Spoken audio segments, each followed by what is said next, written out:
12वी बोर्डाची परीक्षा बुधवारपासून सुरू झाली आहे, तर अमरावती विभागात 12वीचा पहिला पेपर कॉपीमुक्त पार पडल्याची माहिती अमरावती विभागीय शिक्षण बोर्डातर्फे देण्यात आली।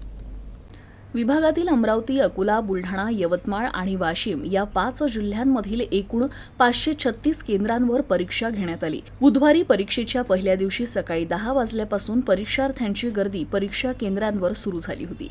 परीक्षेला येण्यापूर्वी विद्यार्थ्यांनी आई-वडील, आजी-आजोबा आणि अन्य नातेवाईकांचे आशीर्वाद घेऊन तर काहींनी सकाळी विविध मंदिरात जाऊन दर्शन घेतलं।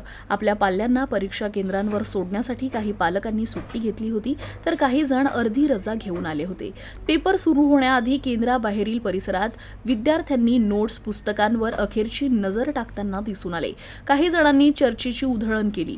परीक्षा केंद्रांवर परीक्षार्थ्यांना ओळखपत्र पाहून प्रवेश देण्यात आला। पेपर प्रारंभाच्या अर्धा तासापूर्वी त्यांना केंद्रात सोडण्यात आलं।